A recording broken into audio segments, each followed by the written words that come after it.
इस साल की आखिरी शाम मैसन पांडे आप सभी के लिए मतलब आप सभी को जो है पहले तो नए साल की पहले से बधाई दे रहा हूँ।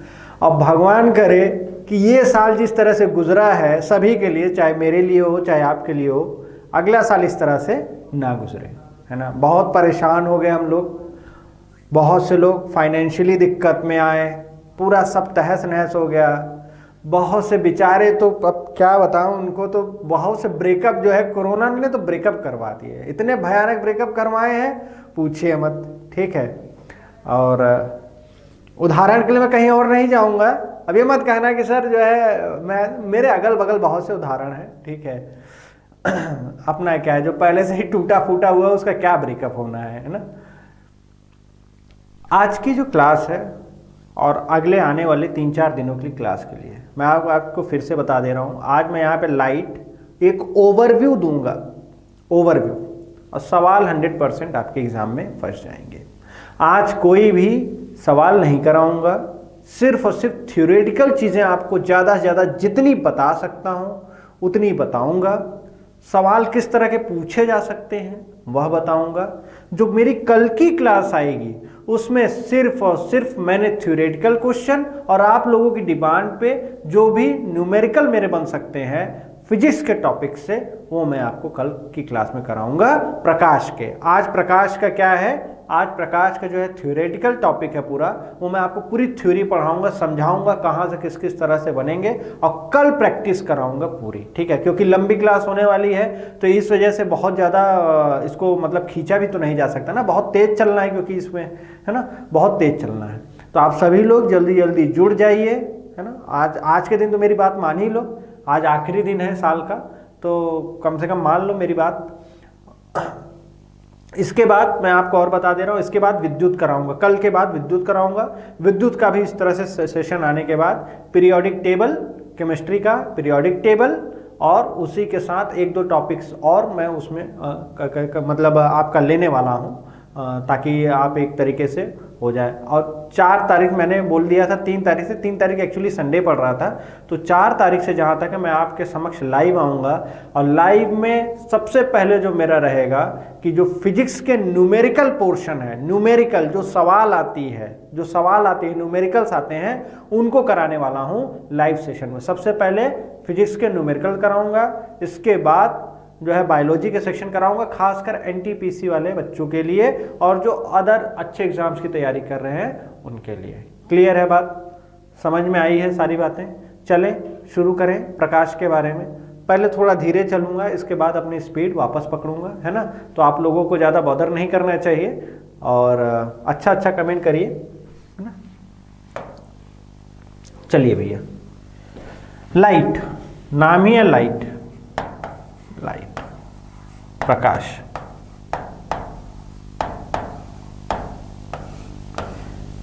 जरा देख लेते हैं प्रकाश के लिए कई बातें कही जाती हैं, उसको जरा देखते हैं क्या क्या कही जाती हैं और क्या क्या नहीं कही जाती हैं, वो भी सब हम देख लेते हैं कि क्या बोला जा रहा है और क्या नहीं बोला जा रहा है इसके बारे में। चलिए देखिएगा, लाइट को 2 तरीके से देखा जाता है, एक पार्टिकल के रूप में, कण के रूप में, और दूसरा देखा जाता है मेरे भैया किसके रूप में, दूसरा देखा जाता है वेव के रूप में, तरंग के रूप में। वेव मतलब तरंग के रूप में। इसके 2 इस तरह से सिद्धांत, इनको 2 रूपों में देखा जा रहा है। किस किस रूप में देखा जा रहा है, पार्टिकल के रूप में देखा जा रहा है, कण के रूप में देखा जा रहा है, और दूसरा किसके रूप में देखा जा रहा है, एक वेव की तरंग के रूप में देखा जा रहा है, ठीक है। जिन बच्चों को अच्छा समझना हो सिर्फ और सिर्फ वही देखें, ठीक है। नया साल पुराना साल ठीक है वो अपनी जगह है, जिनको देखना हो वही सिर्फ देखें, बाकी फालतू के लोग ना देखें यार कृपा करके, क्योंकि ये चीज़ें हैं मैं मेहनत करके यहाँ पर समझाने वाला हूँ, तो कम से कम उसका तो कम से कम सम्मान रखें आप। तो पार्टिकल नेचर और वेव नेचर। पार्टिकल नेचर जो है आपका कण के रूप में, ये न्यूटन महोदय ने इसका सिद्धांत दिया था, ठीक है। न्यूटन महोदय ने कणिका सिद्धांत दिया था, इन्हीं के सिद्धांत के ऊपर यह बोला गया कि जो है आपका लाइट जो है वो कण रूपी है, ठीक है, कण रूपी। तो ये जो कण का नाम दिया गया, ये बोला गया फोटॉन, और कोई ये मत बोलना कि सीरियल वीरियल से लिखो, ठीक है, जिस तरह समझा रहा हूँ उसी तरह समझाऊंगा, ठीक है। किस तरह से है, फोटॉन, ठीक है। और फोटॉनों का जो पूरा बंडल है उसको क्या बोला जाता है, क्वांटा। जो इनका बंडल है वो क्या बोला जाता है, क्या बोला जाता है, क्वांटा बोला जाता है। एक तो बात ये, तरंग जो प्रकाश होती है अनुप्रस्थ तरंग होती है, क्या होती है, अनुप्रस्थ तरंग होती है। अनुप्रस्थ तरंग का मतलब है ट्रांसवर्स वेव, अंग्रेजी में ट्रांसवर्स वेव, ट्रांसवर्स वेव होती है। ऐसी वेवों को ट्रांसवर्स वेव कहा जाता है जिनके कण उसकी दिशा के लंबवत कंपन करते हैं। मतलब अगर कोई वेव है, कोई तरंग है, वो इस दिशा में जा रही है तो उसके जो कण है वो इस तरह से क्या करेंगे, लंबवत, इसके मतलब वेव इधर जा रही है और ये जो कण है किस तरह से कंपन करेंगे, इस तरह से करेंगे। तो जो इस तरह से चीजें हो रही हैं, इस तरह से जो आपका हो रहा है वाइब्रेशन, वह किन में होता है, अनुप्रस्थ तरंगों में होता है। और प्रकाश एक प्रकार की अनुप्रस्थ तरंग है, इसकी जो पुष्टि होती है वह होती है ध्रुवण से। तो ध्रुवण इसकी पुष्टि करता है, ठीक है। जो पोलराइजेशन है, पोलराइजेशन, जो पोलराइजेशन होता है, ध्रुवण जो होता है, ध्रुवण जो होता है वह यह पुष्टि करता है, ध्रुवण की वजह से यह पुष्टि हो पाती है कि जो आपकी प्रकाश है वह किस तरह की वेव है, अनुप्रस्थ तरंग है। क्या है, अनुप्रस्थ तरंग है। याद रखिएगा अनुदैर्ध्य तरंगों में, अनुदैर्ध्य तरंगों में पोलराइजेशन की प्रक्रिया नहीं होती है, ध्रुवण की प्रक्रिया नहीं होती है। अब ध्रुवण क्या है उसको भी एक लाइन में जरा आप यहाँ पर सुन लीजिए। ध्रुवण ये होता है कि अलग अलग दिशाओं से, आपको सिंपल वर्ड्स में बोल रहा हूँ कि अलग अलग दिशाओं से आने वाली वेव्स जो रहती है तरंगों को एक दिशा में, एक प्रॉपर पैटर्न में, एक प्लेन में उनको कर देना, ठीक है।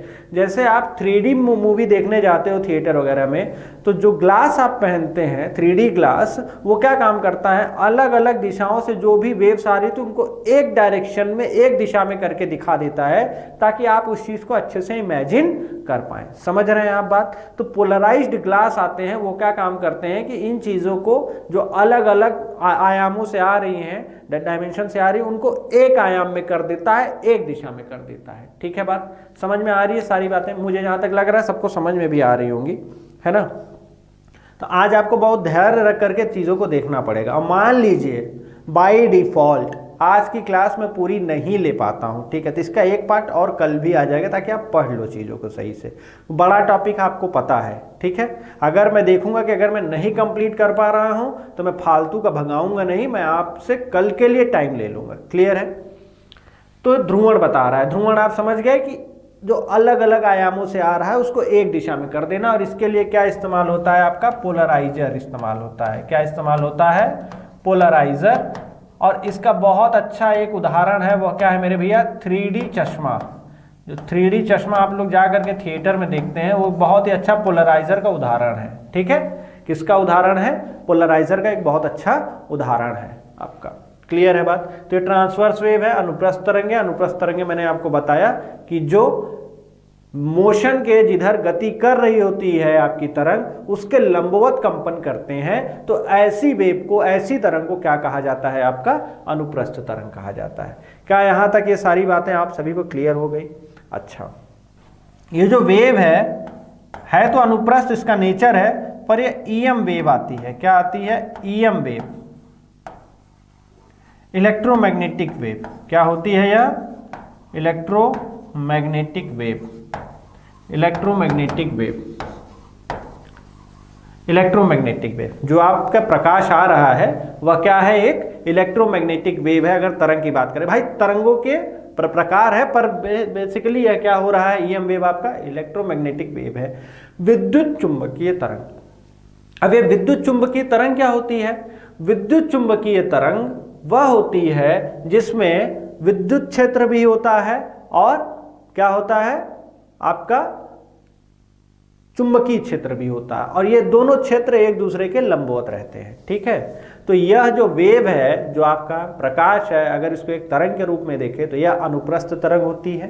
अनुप्रस्थ तरंगों में भी अगर देखें तो यह एक प्रकार की इलेक्ट्रोमैग्नेटिक वेव होती है, इलेक्ट्रोमैग्नेटिक वेव, जिसमें विद्युत क्षेत्र और चुंबकीय क्षेत्र एक दूसरे के लंबवत गति कर रहे होते हैं। ठीक है, इसके अलावा मुझे नहीं लगता है कि अभी आपको इससे और ज़्यादा जानकारी की ज़रूरत है। और जो इंपॉर्टेंट पॉइंट्स लाइट से बन सकते हैं मैं उसको देख रहा हूँ। एक सेकेंड, ये टेबल थोड़ा सा मैं इधर कर दूँ।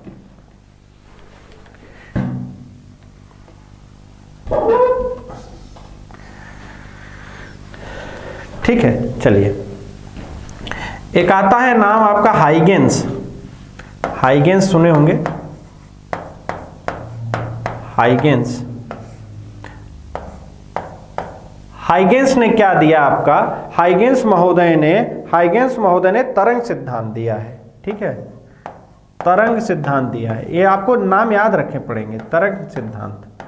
हाइगेंस महोदय ने क्या दिया है, तरंग सिद्धांत दिया है, कि मतलब उनका यह कहना था कि जो प्रकाश है आपकी वह किस तरह से चल रही है, वह तरंगों के रूप में चल रही है। ठीक है, वह तरंगों के रूप में चल रही है। ठीक है, और ये तरंगे जो है आपकी वह क्या है, वह विद्युत चुंबकीय तरंगे हैं, ईएम वेव हैं। इसकी पुष्टि मैक्सवेल महोदय ने की थी। ठीक है ना, इसकी पुष्टि जो है किसने की थी, मैक्सवेल महोदय ने की थी। क्या नाम है उनका, मैक्सवेल महोदय। ठीक है, किसने की थी, मैक्सवेल महोदय ने की थी। तो आप ये नाम याद रखिए, हाइगेंस, ऊपर न्यूटन, इधर नीचे मैक्सवेल। एक तो ये बात हो गई। प्रकाश तरंगे सूर्य से पृथ्वी पर आने के लिए कितना, अभी एकदम बेसिक प्रकाश का क्या, प्रकाश से सवाल पूछे जा सकते हैं, अभी सिर्फ उस पर बात कर रहा हूं, अभी सिर्फ और सिर्फ उस पर बात कर रहा हूं। तो भैया अब यह प्रकाश जो है आपका, यह सूर्य से आने में, सूर्य से, सन से अर्थ पे आने के लिए, अर्थ पे आने के लिए जो इसका एक बहुत अच्छा आंसर करूं तो 8 मिनट 16 सेकेंड। क्या आंसर करूंगा मैं, 8 मिनट 16 सेकेंड। और आप बहुत ज़्यादा नोट मत करिएगा, मैं क्योंकि इसकी पीडीएफ आपको लिंक में मिल जाएगी। ठीक है, इसकी पीडीएफ आपको लिंक में मिल जाएगी, बस आप समझने का प्रयास करिए मैं क्या क्या बता रहा हूँ। 8 मिनट 16 सेकेंड, बहुत सी किताबों में 8 minute 20 second, 8 minute 12 second, 8 minute 8 second. Actually ये हाइपोथेटिकल क्वेश्चन है। ठीक है, ये हाइपोथेटिकल क्वेश्चन है, लेकिन एक आयोग जो बहुत अच्छा आयोग माना जाता है, ठीक है, यूपीएससी, उसने जो माना था वो 8 मिनट 16 सेकेंड का आंसर माना हुआ था। ये अंतर क्यों है, क्योंकि सूर्य से पृथ्वी की दूरी क्या होती रहती है, चेंज होती रहती है। ठीक है, सूर्य से पृथ्वी की दूरी चेंज होती रहती है, तो उस दौरान जो आने वाला जो समय आने वाला, वो कहीं ना कहीं तो डिफर करेगा ही, कहीं ना कहीं मैटर करेगा, उसकी मात्रा में बहुत हल्का फुल्का उतार चढ़ाव आ सकता है ना। तो उतार चढ़ाव आ सकता है, तो इस वजह से ये आंसर माना गया है। ठीक है, और मान लीजिए भैया इसके आसपास कोई आंसर मिल जाता और ये ऑप्शन में नहीं, तो आप उसको भी आंसर कर सकते हो, मैं यह नहीं कह रहा हूँ। ठीक है, ये तो हुआ सन से आने वाला प्रकाश, जो लाइट आ रही कितना समय ले रही है, 8 मिनट 16 सेकेंड। दूसरी बात, मून से, मान लीजिए मून से, मून की जो रोशनी है वो अर्थ पे आने के लिए कितना समय लेती है, तकरीबन 1 सेकेंड। कितना लेती है, तकरीबन 1 सेकेंड लेती है। कितना लेती है, तकरीबन 1 सेकेंड। अब आप देखिए, अगर मैंने कोई पॉइंट छोड़ा हो तो भाई बात अलग है, एक आध छूट गया हो तो वो अलग विषय है। ठीक है, पर कोशिश कर रहा हूं कि एक समय पे सारा पॉइंट आपको दे दूं, जो भी मेरे दिमाग में चल रहा है वो सब का सब यहीं पे उड़ेल दूं। क्या ये सारी बात समझ में आई आप सभी लोगों को? ठीक है, मुझे जहां तक उम्मीद है सब कुछ यहाँ पर समझ में आया होगा। क्लियर है? प्रकाश 7 रंगों से मिलकर बना हुआ है। अब इसका वेग की बात अगर कर ले तो प्रकाश का जो वेग है वो 3 × 10⁸ मीटर प्रति सेकेंड है। कहाँ पर? याद रखिएगा, ये जो स्पीड दी जाती है ये निर्वात में दी जाती है, वैक्यूम में दी जाती है। किस में दी जाती है? वैक्यूम, या कुछ हद तक आप इसको एयर भी कह लीजिए, क्योंकि एयर में भी बहुत माइनर डेविएशन होता है, लेकिन मान लिया जाता है कि हवा में भी जो इसकी चाल है वो 3 × 10⁸ मीटर प्रति सेकेंड रहती है। बहुत से लोग लिखते हैं अरे सर एनर्जी बढ़ाइए, एनर्जी बढ़ाइए। ठीक है भैया, मैं अपनी एनर्जी नहीं बढ़ा पाऊंगा, क्योंकि ठहराव के साथ चीज़ें दूंगा मैं। और टीचरों की तरह, मतलब आपने देखा होगा कि और हल्ला कर करके जब तक 10,000 लोग लाइक नहीं आएंगे पानी नहीं पीऊंगा, ये नहीं करूंगा, वो नहीं करूंगा। ठीक है, वो अपना उनका एक स्टैंडर्ड है, वो बहुत अच्छे हैं, ठीक है, उनका एक तरीका है और मेरा ये एक तरीका है, ठीक है। मैं बिना नाम लिए कुछ कहना चाह रहा हूँ, है ना, तो ये बात है यहाँ पर है। चलिए अब आगे चलता हूँ और चीज़ों को समझाने का प्रयास करता हूँ। इसी बोर्ड को कर रहा हूँ छोटा, ठीक है, बोर्ड को कर रहा हूँ हल्का सा छोटा। किसी को कुछ दिख रहा हो तो बहुत अच्छी बात है। देखिए इतनी चीज़ यहाँ लिखी थी, मैंने यहाँ कर दी। अब मैं यहाँ पर चीज़ों को और लिख रहा हूँ, बड़ी लिखूंगा ताकि आप सभी के समझ में आए, फिर उनको भी हटा करके छोटा, ये आपको पूरा का पूरा PDF डाउनलोड हो जाएगा। अब यहाँ पर हम जो पहला टॉपिक पढ़ने वाले हैं लाइट का, लाइट से जो हम यहाँ पर देखने वाले हैं, वो हम देखने वाले हैं क्या मेरे भैया, वो मैं देखने वाला हूँ आपका रिफ्लेक्शन। क्या देखने वाला हूँ? रिफ्लेक्शन, ठीक है। क्या देखने वाला हूँ? रिफ्लेक्शन। उसको कहा जाता है परावर्तन। क्या कहा जाता है मेरे भैया? परावर्तन। क्या कहा जा रहा है? परावर्तन कहा जाता है। अब परावर्तन कहा जा रहा है तो परावर्तन है क्या, पहले उसको देखिए। अगर यह कोई सरफेस है, बहुत से लोगों को पता तो रहता है पर एक्चुअल में नहीं पता रहता वो क्या हो रहा होता है। अगर यहां पर कोई एक प्रकाश की एक तरंग आई और वह वापस उसी माध्यम में लौट जा रही है, अगर यहां से एक प्रकाश की तरंग आई वह उसी माध्यम में इस सरफेस से टकरा करके लौट जा रही है, तो इस केस में कहा जाता है कि परावर्तित हो रही है। लेकिन कब? मान लीजिए 100% आई है और जब 95% या 90% से ऊपर, मतलब 90% से ऊपर का क्या हो आपका, 90% से ऊपर हो, अबव 90% वापस जाए, मतलब जितनी आई है उसका तकरीबन 90% हिस्सा वापस क्या हो, उसी माध्यम में लौटना चाहिए। तो इस केस को कहा जाता है परावर्तन, ठीक है। परावर्तन चिकनी सतहों से बहुत अच्छे से होता है, खुरदुरी सतहों से नहीं होता है। उसके लिए कारण है। मान लीजिए ये कोई सतह यहां बना रहा हूं, यहां पर एक किरण आई, ये दूसरी आई, ये तीसरी आई, ये मान लीजिए चौथी आई, एक ऐसे निकल गई, ये प्लेन सरफेस नहीं है, एक ऐसे निकल गई, एक इस तरह से निकल गई, एक ऐसे निकल गई। तो ये देखिए ये रफ सरफेस है, अगर खुरदुरी सतह है, मैं मेहनत से पढ़ा रहा हूँ यार, उसका मान रखिए आप लोग, ठीक है।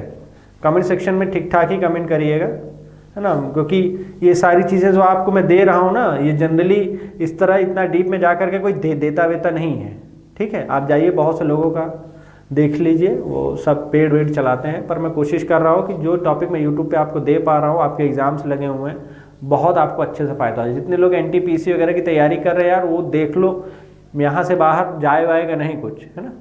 तो ये देखिए रफ सरफेस है, क्या एक तरफ रोशनी जा पा रही है? क्या एक तरफ रोशनी जा पा रही है सही से? नहीं। तो इसको आप बहुत अच्छा रिफ्लेक्टर नहीं कह सकते हैं। रिफ्लेक्शन का मतलब होता है कि एक तरह से ऐसे आए और एक दिशा में जाए, इस तरह से, है ना। और इस तरह से आ रही है, इस तरह अच्छे से जाए ना, टकराते हुए एक प्रॉपर डायरेक्शन में जाए, तब तो चीजें दिखेंगी, ठीक है। तो आना और 90% के वापस ऊपर जाना, ये यहाँ पे मान लीजिए बहुत सोख भी लेती हैं चीज़ें, है ना, बहुत सी चीज़ें सोख भी लेती हैं, तो सरफेसेस सोख भी लेती हैं, वो अलग विषय है, ठीक है। तो यहाँ पर 90% के ऊपर ये चीज़ें वापस रिफ्लेक्ट हो रही। चलिए अब जरा आगे देखते हैं, परावर्तन की ही बात कर रहे थे, सुनते चलिएगा, बस कहानी है, सुनिए बस। चलिए देखिए,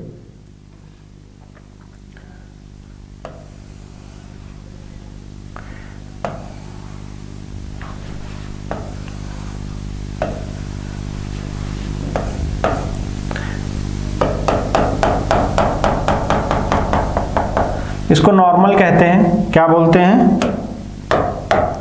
this is called as normal, ठीक है। इसको कहते हैं इंसिडेंट रे, इंसिडेंट रे। जो लोग जेन्युइन बच्चे हो यार वो बैठ के देखें, पूरी चीज़ मैं यहाँ आपको एक्सप्लेन कर रहा हूँ एक एक चीज़, और बहुत से नए कॉन्सेप्ट और बहुत सी नई चीज़ें आपको समझने को मिलेंगी, उसको आप समझिए, ठीक है।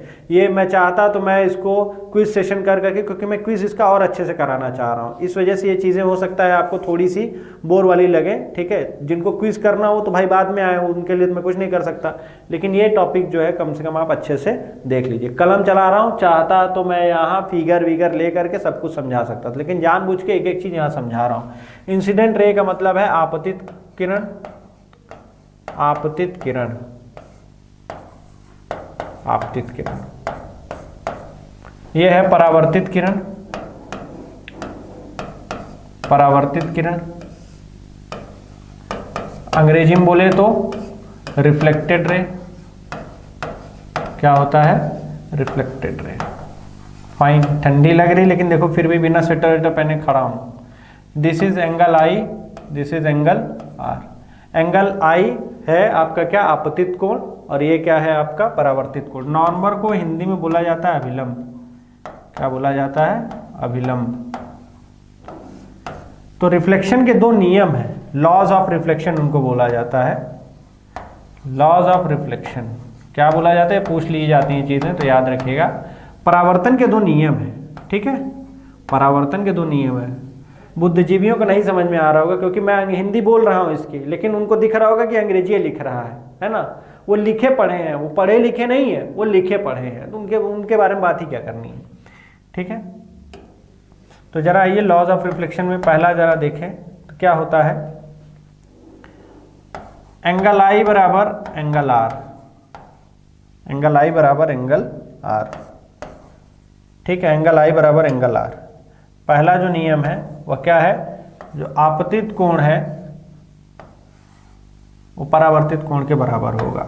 और याद रखिए incident ray, incident ray plus refracted रे प्लस रिफ्रेक्टेड रे प्लस नॉर्मल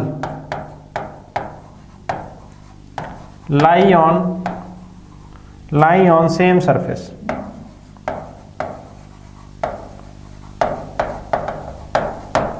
ठीक है, lie on same surface। lie on same surface नहीं, यहाँ पर प्लेन करिए आप, एक तल पर होते हैं। lie on same plane, ठीक है। तो परावर्तन के नियम क्या कहते हैं कि जो आपका आपतित कोण है वह परावर्तित कोण के बराबर होगा। और दूसरी बात यह कही जाती है कि जो आपका आपतित किरण है, परावर्तित किरण है और जो आपकी नॉर्मल अभिलंब है, ये सब एक ही तल पर रहेंगे, ये सब एक ही तल पर रहेंगे। यह कहने का यह कहता है प्रयास कौन? लॉज ऑफ रिफ्लेक्शन, परावर्तन के नियम, ठीक है। चलिए आइए अब जरा देखते हैं परावर्तन में क्या क्या है, क्या पढ़ते हैं, किससे होगा। तो इनका जो परावर्तन करते हैं वो सबसे अच्छा उदाहरण उनके क्या है? दर्पण, मिरर। मिरर, मिरर भी तीन प्रकार के हैं, प्लेन, कॉनकेव और कॉन्वेक्स। प्लेन मतलब समतल दर्पण, समतल दर्पण। कॉनकेव का मतलब है अवतल दर्पण, और कॉन्वेक्स का मतलब है उत्तल दर्पण। क्या है? उत्तल दर्पण। ये तीन प्रकार के दर्पणों की बात करते हैं, इनसे बनने वाले फोटो वगैरह सारी बात करते हैं, ठीक है। हर एक चीज़ इसमें समझा दूंगा मैं, थोड़ा समय लगेगा लेकिन आपको ऐसे तरीके भी बता दूंगा कि आप किसी भी मामले में कमज़ोर नहीं पड़ेंगे। तो चलिए आइए ज़रा आते हैं हम लोग, उसी पेज पे समझाऊंगा मैं, मेरा मन है उसी पेज पे समझाने का। छोटा करूंगा, चलो भैया तुम इधर आओ, थोड़ा और बड़ा कर देता हूँ, ठीक है। यहीं पे समझाने का मेरा मूड है तो मैं यहीं आज समझाऊंगा आपको।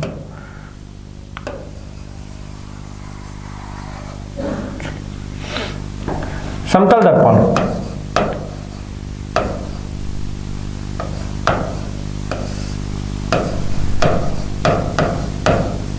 प्लेन मिरर्स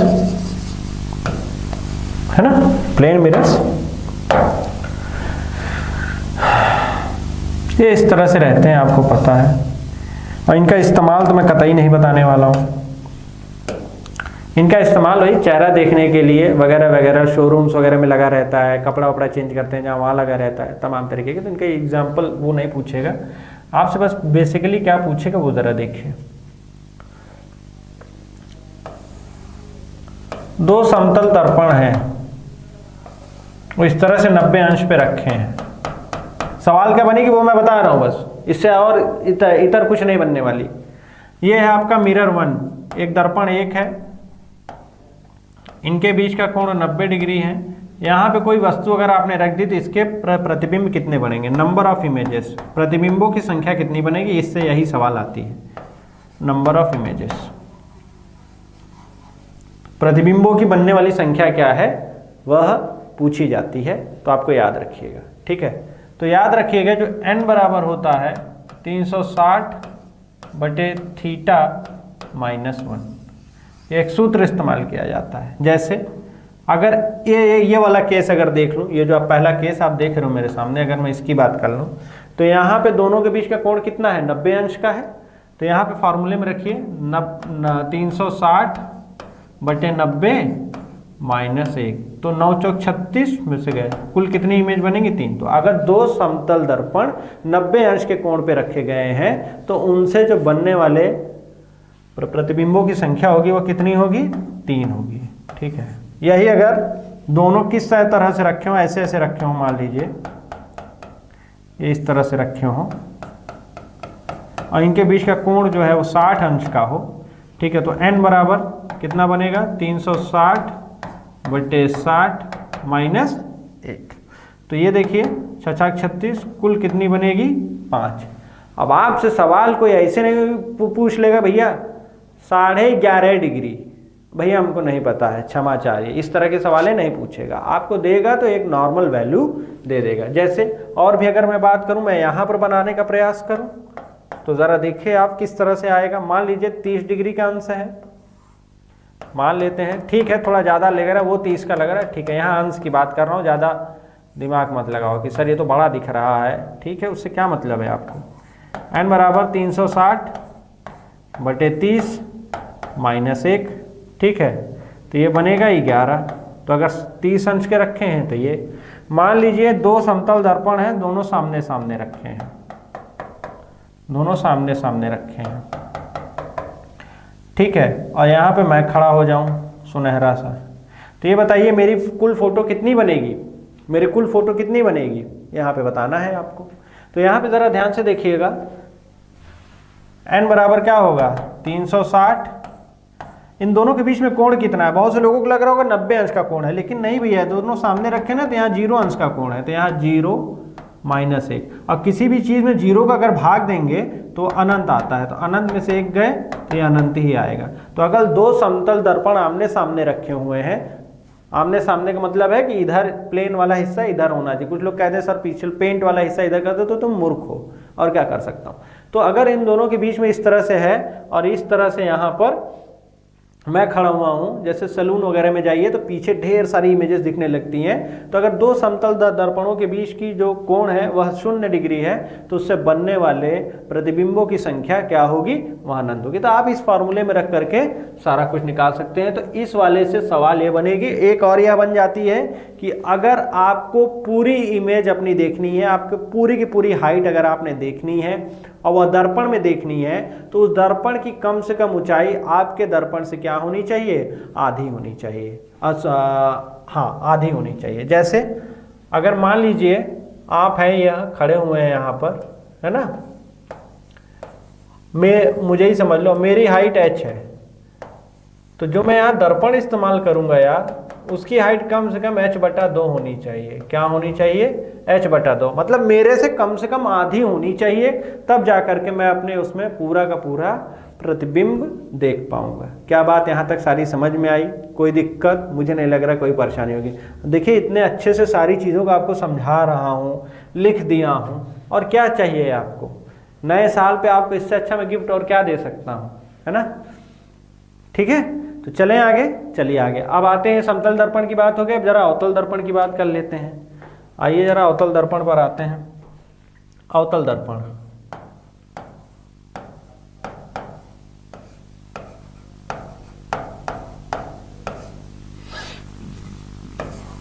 कॉनकेव मिरर,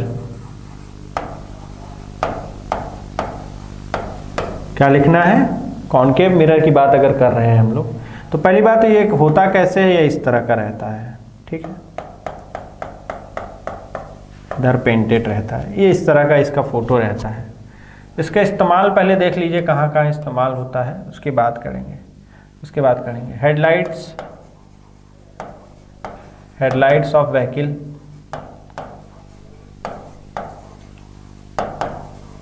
गाड़ियों की हेडलाइट,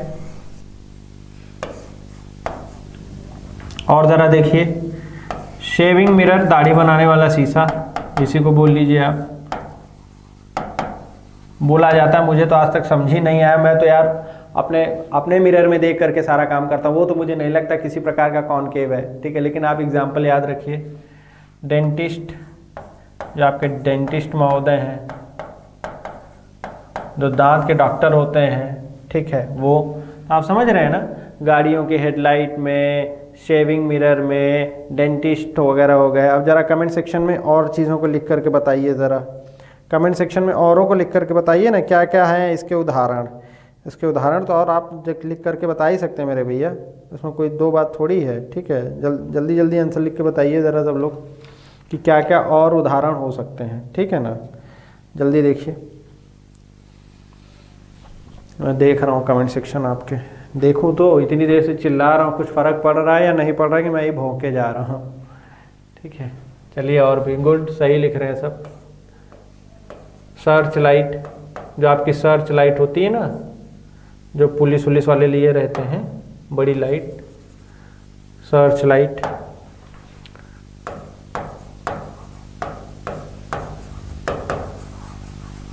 या आप टॉर्च कह लो, है ना, सर्च लाइट में, टॉर्च में, सोलर कुकर में।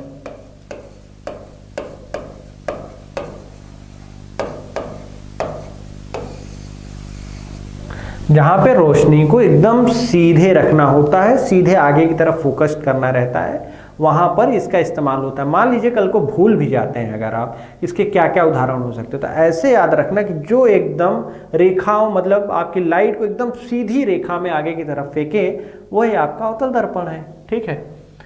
तो ये बातें हो गई जरा।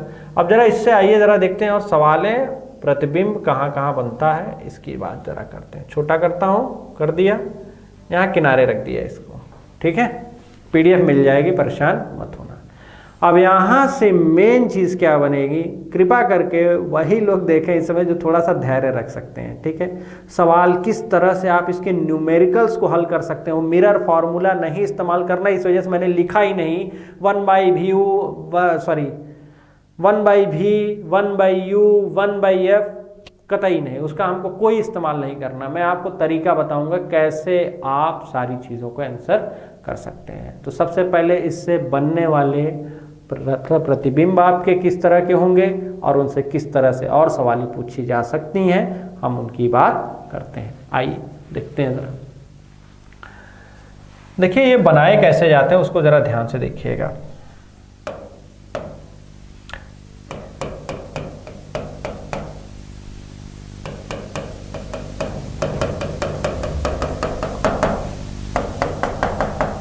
ये एक सेंटर है, ये इसको C मानिए आप, और यहाँ से इस तरह से एक इतना हिस्सा काट लीजिए। कोई गोल है, इस तरह से गोल शीशा है, इस तरह से इसको इतना काट लीजिए। कट कर लिया, और इतना हिस्सा हम लोग हटा देते हैं, ये इतना हिस्सा है ना, इतना हिस्सा हम लोग जो है हटाए देते हैं, ठीक है। और इसको क्या काम करते हैं, पीछे वाला जो हिस्सा है इसको पोत दीजिए आप लाल पेंट से। तो ये जो है C जो है, ये क्या है आपका, इसको कहा जाता है सेंटर ऑफ कर्वेचर, कहा जाता है सेंटर ऑफ कर्वेचर। और इस सेंटर से यहाँ तक की दूरी आपको पता है रेडियस कहलाती है, त्रिज्या कहलाती है। और इस रेडियस के भी आधे पर एक पॉइंट और होता है जिसको फोकस कहा जाता है। तो फोकस क्या हो गया, R/2, इसी पे सवाल आ जाएगी। फोकस क्या हो गया आपका r/2, C है आपका सेंटर ऑफ कर्वेचर, ठीक है, इसको आप O मान लो। क्लियर। अब जरा देखते हैं इससे और क्या सवालें आपकी बनाई जा सकती है। याद रखिए, अवतल दर्पणों से बनने वाले प्रतिबिंब वास्तविक होते हैं सिर्फ और सिर्फ एक केस को छोड़ करके, ठीक है। अवतल दर्पण से बनने वाले सभी के सभी प्रतिबिंब वास्तविक होते हैं सिर्फ और सिर्फ एक केस को छोड़ करके। मैं यहाँ पे सारे केसेस बना रहा हूँ, लिखने का प्रयास करता हूँ और समझाने का भी प्रयास करता हूँ, ठीक है। तो इसको मुझे मिटाना पड़ेगा, ठीक है, इसको मुझे थोड़ा सा मिटाना पड़ेगा।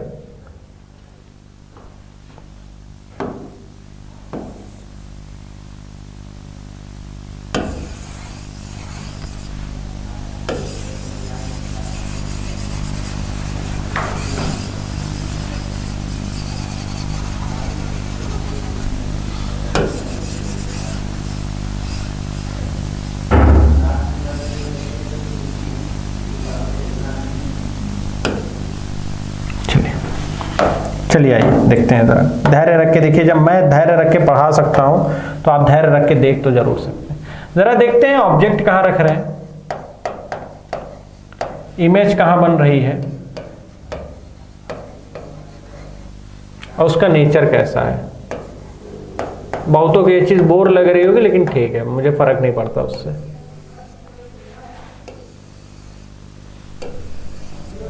ठीक है, आइए ज़रा देखते हैं पहला केस।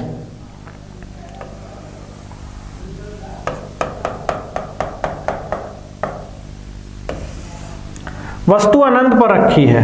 कहाँ रखी है? अनंत पर रखी है। कहाँ बनेगी फोटो? फोकस पर। कहाँ बनेगी फोटो? वस्तु कहाँ रखी है? अनंत पर। कहाँ बनेगी फोटो? फोकस पर। कहाँ बनेगी? फोकस पर। कुछ करना नहीं है, आप एक काम करिए, दो किरणें ऐसे ले आइए, आपको ऑटोमेटिक समझ में आ जाएगा कि मुड़ रही है तो मुड़ के यहीं पर आएंगी।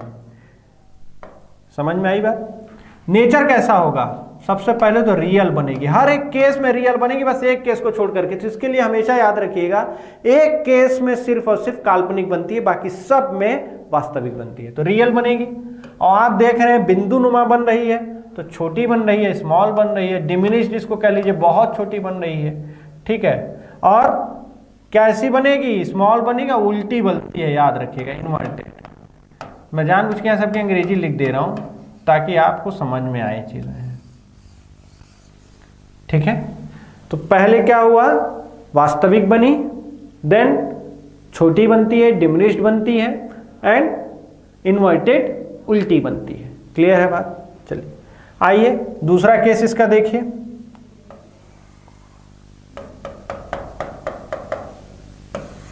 फोकस पे रख दी कोई ऑब्जेक्ट, तो कहां बनेगी मेरे भैया? जरा ध्यान से देखिए,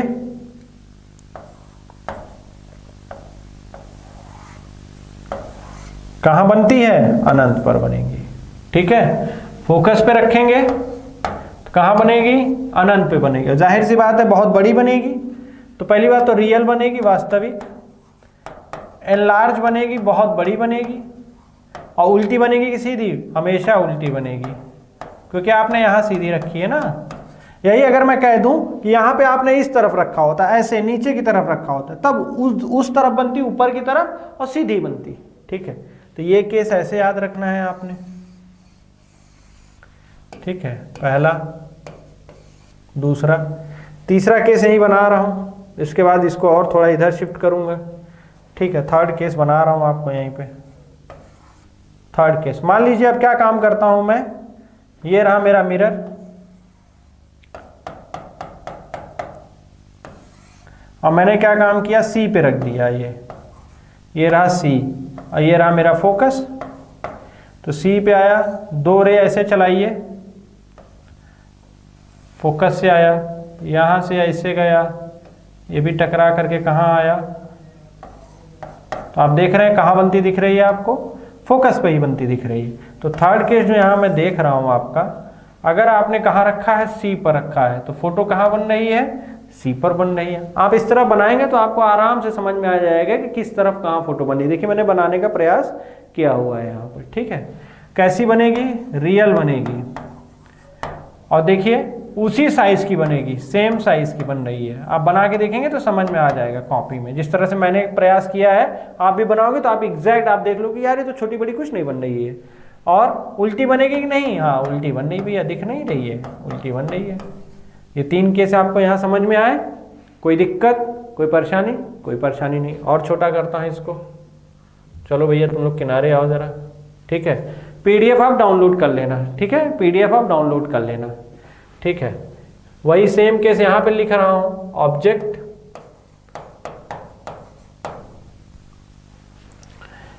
इमेज कहाँ बन रही है और उसका नेचर क्या है, उसका क्या है नेचर क्या है, ठीक है। उसका क्या है नेचर क्या है। चलिए आइए ज़रा देखते हैं। अब मैं एक काम कर रहा हूँ, अब मैं ये बनाया मैंने फोटो में बना रहा हूँ वापस, उसको ज़रा देखिए आप।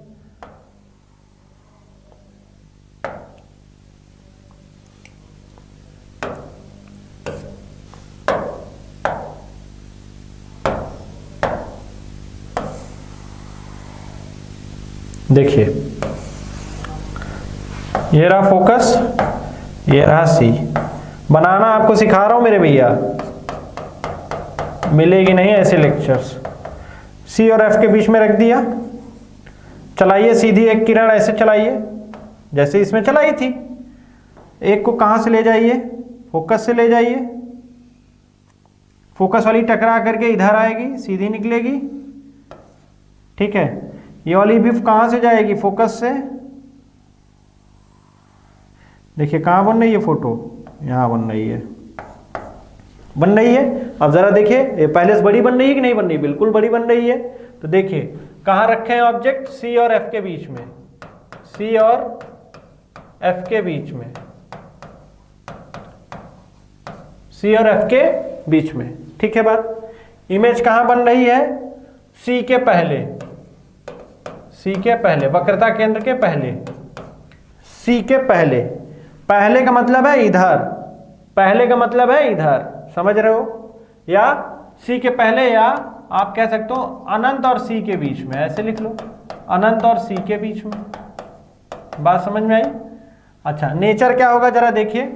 पहली बात तो रियल बनेगी, वास्तविक बनेगी। दूसरा बड़ी बनेगी कि छोटी? आपको दिख रहा है बड़ी बनेगी। सीधी बनेगी कि उल्टी बनेगी? उल्टी बनेगी। क्लियर है बात? ठीक। एक केस और जरा देखते हैं इसका। कहां रख रहे हैं? फोटो ऐसे ही बनती है मेरे भाई।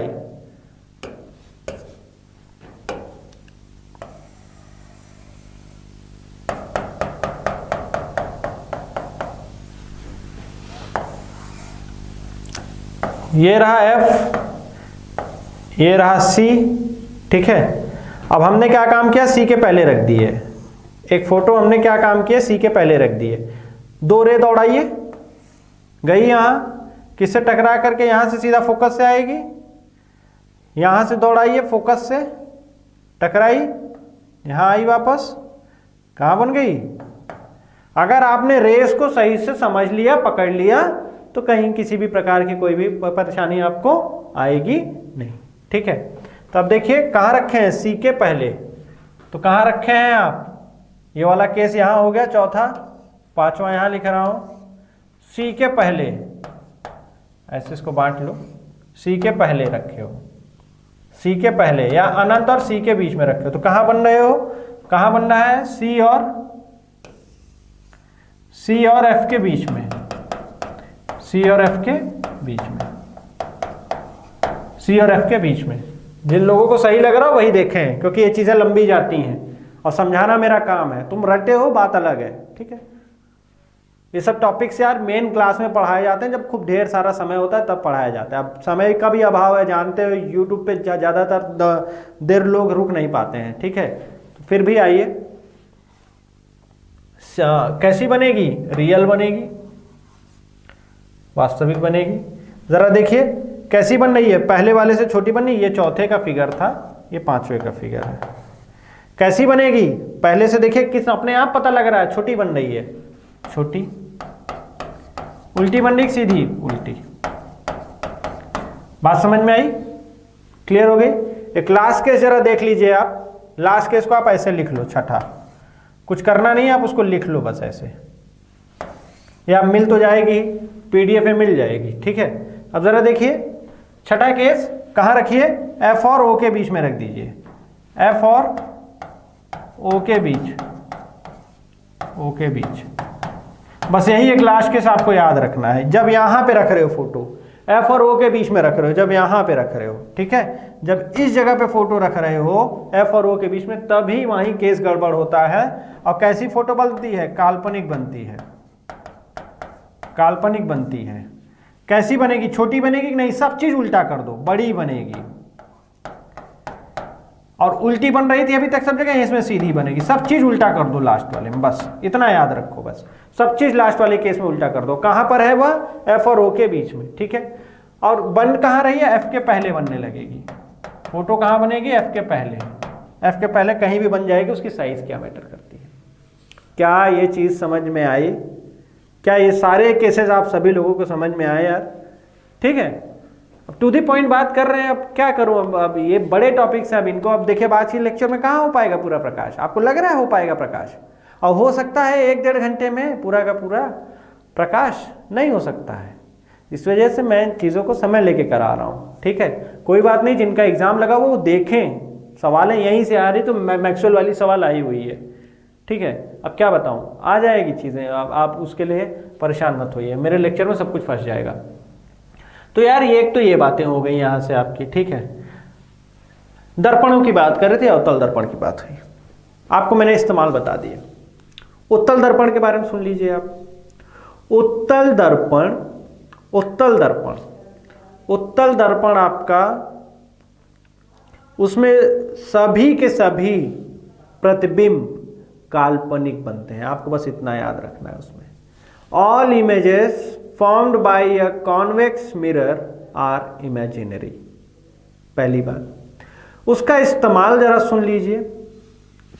जो गाड़ियों में पीछे देखने के लिए शीशा लगा रहता है, जो गाड़ियों में पीछे देखने के लिए शीशा लगा रहता है, वह होता है उत्तल दर्पण।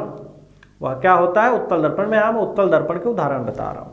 वह क्या होता है? वह होता है उत्तल दर्पण। दूसरी बात कि आपने देखा होगा, जो बड़े बड़े अस्पतालों में जाएंगे या किसी तीखे मोड़ पर जाएंगे, तो ऐसे बड़ा सा शीशा लगा रहता है, ठीक है ना, बड़ा सा एक मिरर इमेज लगा रहता है, मिरर लगा रहता है। वो उधर से आने वाले लोगों को भी दिखा रहा होता है, इधर से आने वालों को भी दिखा रहा होता है, जहाँ पे मोड़ रहते हैं अस्पताल वगैरह में, ठीक है। वो जानबूझ के लिए लगा दिया जाता है कि भैया स्ट्रेचर पे मान लीजिए किसी और को लेकर के आ रहे हैं और आप उधर से आ रहे हैं, तो दोनों एक स्ट्रेचर पे ना लटके जाओ, इस वजह से उसको लगाया जाता है, सेफ्टी के लिए लगाया जाता है, ठीक है। तो इस वजह से आप वहाँ देख सकते हो तीखे मोड़ों पर, मोड़ है, उधर से गाड़ी आ रही, उधर से गाड़ी आ रही, पता चला दोनों गाड़ी एक साथ जा रही, कौन किसके ऊपर जा रहा है वो बात की बात है ना, टकराव ना हो जाए, इस वजह से लगाया जाता है।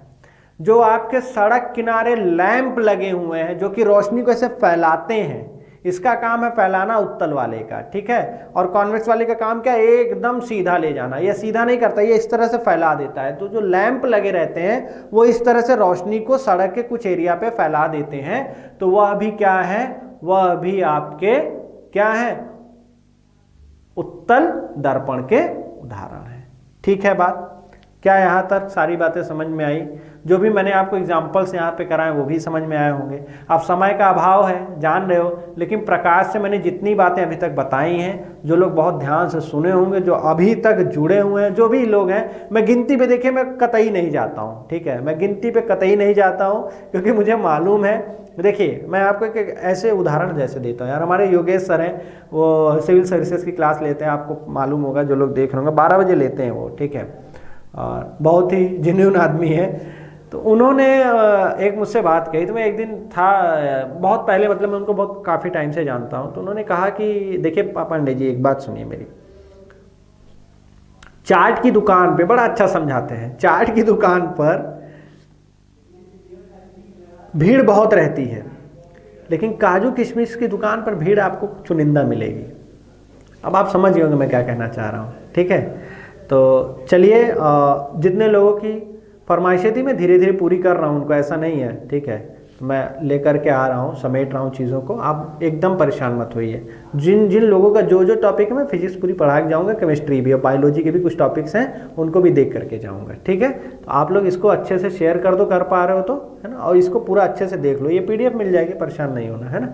तो चलिए आज का लेक्चर यहीं स्टॉप करता हूँ। नया साल आप सभी लोगों के लिए खूब ढेर सारी खुशियाँ लेकर के आए। जिनका ब्रेकअप हुआ है वो वापस जुड़ जाएं या किसी नए रिलेशन में बंधें, और या कहीं सिलेक्शन ले लो इसके बाद रिलेशन में बंधो तो ज़्यादा बेटर है। तो सबसे पहले तैयारी कर लो, इसके बाद इन सब चीज़ों के ऊपर ज़्यादा ध्यान दो, ठीक है। कोरोना तो मुझे नहीं लग रहा है कभी जाने वाला है, लेकिन फिर भी उम्मीद करता हूँ कि आप सभी लोग स्वस्थ रहेंगे, सेफ्टी रखिए। आप लोग बहुत दिमाग में यह पल गया है कि अब कुछ नहीं होने वाला, ऐसा कुछ नहीं है यार। आए दिन इधर उधर के लोग जो है दिक्कतें आ रही हैं, समझ रहे हो। चलो कल मुलाकात करते हैं। प्रकाश का भाग 2 आज पूरा नहीं हो पाया, खेद है उसके लिए, लेकिन मैं कुछ चीज़ छोड़ना नहीं चाह रहा हूँ, तो कल वापस मुलाकात करेंगे प्रकाश के साथ ही, ठीक है। तब तक के लिए good night, happy new year to all of you and take care.